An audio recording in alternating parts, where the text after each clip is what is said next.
अब देखिए नेक्स्ट है केपलर्स लॉ। तो केपलर्स के लॉज में तीन लॉज थे। फर्स्ट है लॉ ऑफ ऑर्बिट, ठीक है। तो इसको लॉ ऑफ ऑर्बिट बोलते हैं। तो first law of Kepler is law of orbit. इसके अकॉर्डिंग केपलर ने ये बोला कि जितने भी प्लैनेट रिवॉल्व करते हैं सन के अराउंड, वो एलिप्टिकल ऑर्बिट में ट्रैवल करेंगे, और बाकी भी जो भी प्लैनेट दूसरे प्लैनेट के अराउंड या जो भी प्लैनेट किसी सन के अराउंड घूमते हैं वो सब के सब एलिप्टिकल ऑर्बिट फॉलो करते हैं, ठीक है। और जो सन है वो उनके किसी एक फोकस पे होता है। जैसे ये एलिप्स दिख रहा है आपको, एलिप्स में ये सन है, या तो यहाँ होगा या फिर यहाँ होगा, कहीं भी हो सकता है। एलिप्स के दो फोकस होते हैं, ठीक है।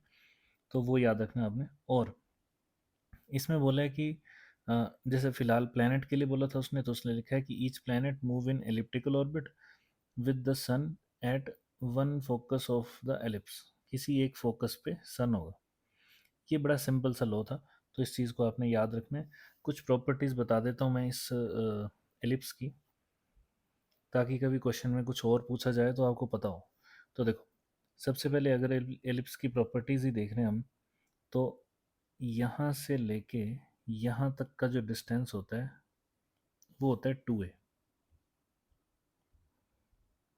ठीक है। जिसमें जो a होगा वो क्या होता है, दैट इज आपकी semi major axis, semi major axis. और यही एक्सिस मिनिमम और मैक्सिमम डिस्टेंस की एवरेज वैल्यू होती है, ठीक है। किससे? सन से। अब वो कौन सी हुई? वो हुई ये, देखो ये है r1 distance, this is minimum distance from sun. और दूसरा जो है वो है r2 डिस्टेंस, यहाँ से लेके यहाँ तक, ये पूरा सन से लेके दूसरे पॉइंट तक, ये आपके पास r1 r2 है। तो इसका एवरेज जो होता है वो a होता है, ठीक है। दूसरा देखो, अगर आप वर्टिकल वाली लाइन देखते हो यहाँ से लेके यहाँ तक, दिस इज योर 2b। और इसमें भी b क्या होगा? b is your semi minor axis, मतलब माइनर एक्सिस का हाफ, सेमी मतलब हाफ। तो ये प्रॉपर्टीज़ होती हैं कुछ। फिर उसके बाद एलिप्स है तो इसकी इंसेंट्रिसिटी भी होती है। उसका फॉर्मूला होता है e is equal to under root of 1 - b² by a²। ये होता है। और बस यही इसमें याद रखने वाली चीज़ें। तो चलो ये तो नहीं पूछेंगे आपसे, बट इसका ज़रूर यूज़ होगा आगे, तो वो देख लेंगे हम कैसे होता है। अब इसमें भी एक दो चीज़ें याद रखनी है, जो मैं आपको अगले लॉ में बताता हूँ, ठीक है। तो नेक्स्ट देखो, next one is second law of Kepler which is law of area. तो इसमें आपको एक छोटी सी इक्वेशन निकालनी होती है, जिसको आप डेरिवेशन भी बोल सकते हो फिलहाल के लिए। तो इसमें लिखा होता है कि line joining any planet to sun sweeps out equal area in equal interval of time, ठीक है। The areal velocity of planet remains constant. तो ये जो है ये भी डेफिनेशन ही है, इसको भी मान सकते हो आप। तो देखो, मैं यहाँ एलिप्स बना लेता हूँ एक बार। ये बन गया आपका एलिप्स।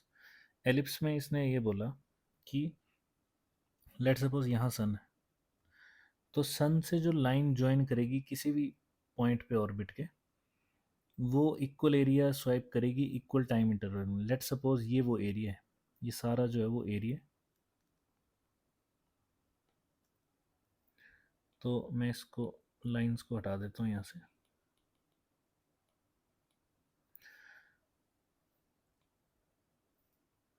लेट सपोज इस ए पॉइंट से बी पॉइंट तक आने के लिए अर्थ को लग गए 4 मंथ्स, ठीक है। तो जब वो नज़दीक होगी यहाँ पे, तो वो इसी 4 मंथ में ज़्यादा एरिया कवर कर लेगी। लेट सपोज मैं यहाँ तक लिख देता हूँ, पी से लेके क्यू तक। सॉरी, ज़्यादा एरिया नहीं कवर करेगी, डिस्टेंस ज़्यादा कवर कर लेगी। तो ऑर्बिट का डिस्टेंस ज़्यादा कवर हो जाएगा, लेकिन एरिया जो स्वाइप होगा वो बराबर होगा। जितना एरिया यहाँ बनेगा उतना ही यहाँ भी बनेगा। तो हमें बस ये शो करना है कि सेम टाइम में ये एरिया सेम ही रहेगा, ठीक है। तो अगर आप इस डायग्राम को देखो, लेफ्ट वाली को, तो इसमें क्या है, इसमें आपके पास ना एक छोटा सा ट्रायंगल बना है, ठीक है। तो अर्थ जो है वो छोटा सा एरिया कवर कर रही है, ओके। तो ये हो गया आर, तो आ ही गया आपके पास रेडियस। अब इसमें करना ये है कि आप चाहो तो मैं इस पे बना देता हूँ दोबारा से। तो इस वाले को आप समझ गए होंगे, इसको मैं हटा देता हूँ, आप ये डायग्राम भी बना सकते हो। लेकिन डेरिवेशन अगर आपने लिखनी है तो फिर आपको एक और डायग्राम की ज़रूरत पड़ेगी, जो कि लेफ़्ट साइड बनी तो है, बस उसमें शो नहीं हो पाएगा, तो मैं इसको थोड़ा बड़ा कर देता हूँ। तो देखो यहाँ था सन, और लेट सपोज ये जो एरिया स्वाइप कर रहे हैं वो ये है, जितना छोटा लोगे उतनी लाइन स्ट्रेट आएगी। तो लेट सपोज ये है वो line, this is your arc, ठीक है। ये तो समझ ही गए होंगे आप, ये थीटा है, ये रेडियस आर है, ऐसा मान लेते हैं। आर मतलब डिस्टेंस ले लेते हैं, आर ये रेडियस तो नहीं होगा। तो ये सभी के लिए है ना, तो किसी भी पॉइंट पे हो सकता है। फिलहाल के लिए मैं इस आर को लिख देता हूँ यहाँ पे। अब हमें क्या करना है, आप चाहो तो ये सर्कुलर ऑर्बिट के साथ भी करके दिखा सकते हो। जैसे अर्थ का जो ऑर्बिट है वो लगभग सर्कुलर है, तो मैं सर्कल के साथ करके दिखा देता हूँ, फिर इसके साथ तो पता लग ही जाएगा आपको। तो ये आ गया सर्कल आपका।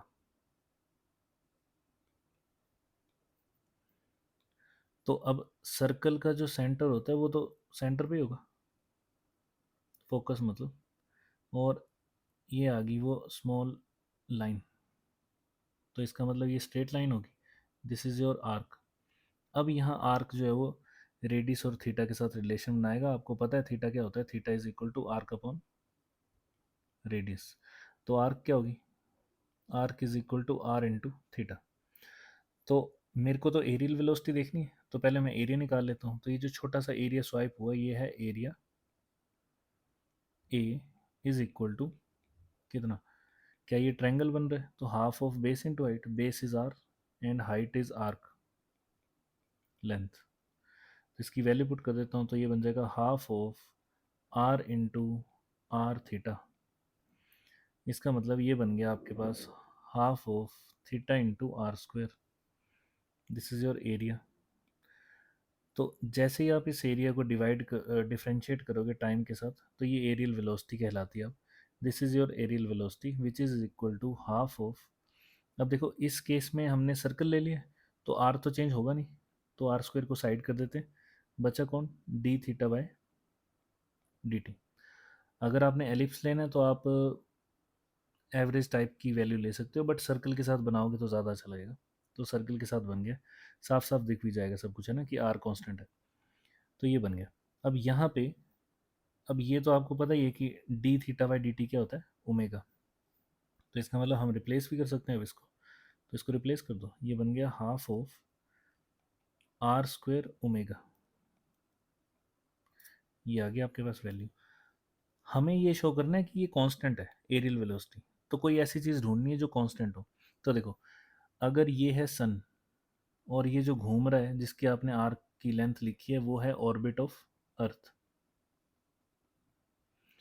तो इनके ऊपर कोई एक्सटर्नल फोर्स तो लग नहीं रही है। तो अकॉर्डिंग टू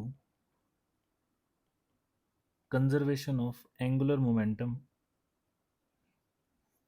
क्या होता है, अगर नेट फोर्स जीरो, तो एल जो है वो कंजर्व रहता है, मतलब कांस्टेंट।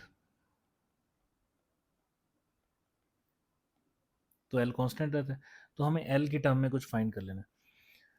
तो यहाँ हमने d A by d t तो लिख ही दिया है, d A by d t is equal to, और ये भी लिख ही देता हूँ मैं, are square omega.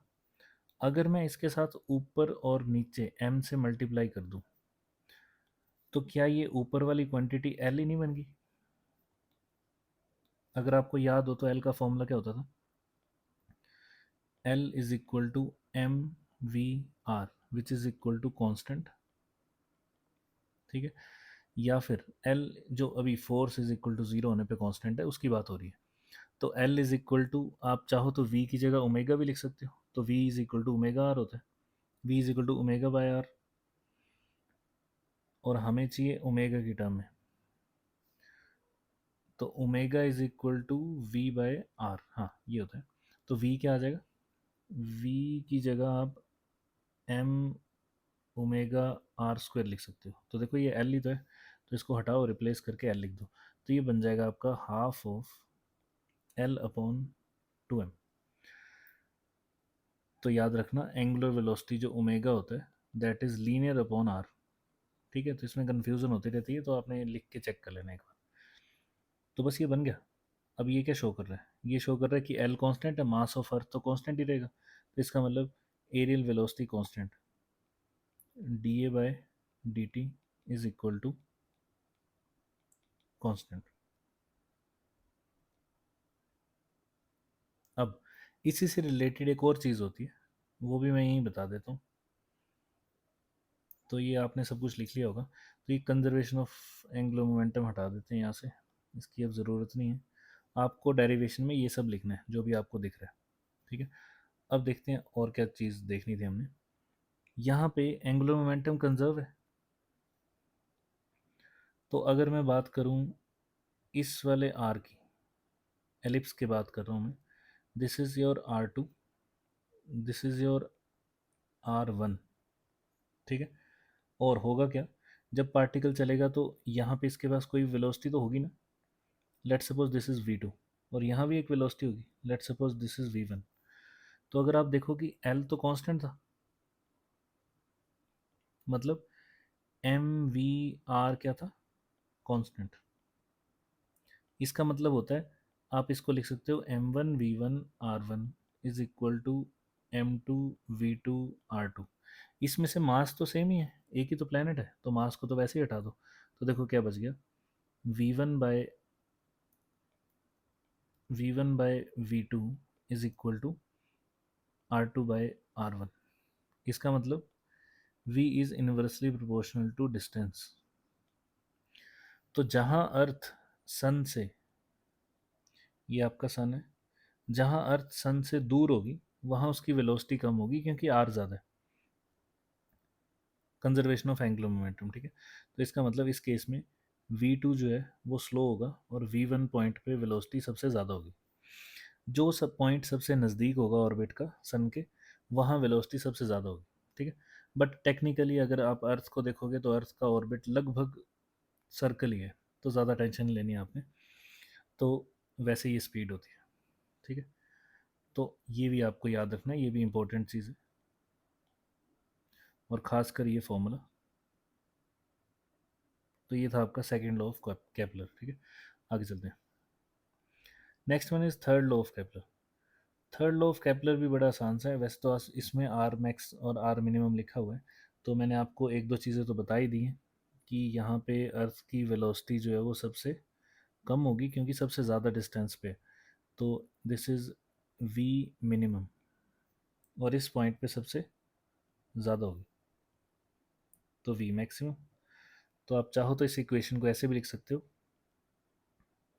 We minimum r maximum is equal to v maximum r minimum, जो कि हो ही रहा है।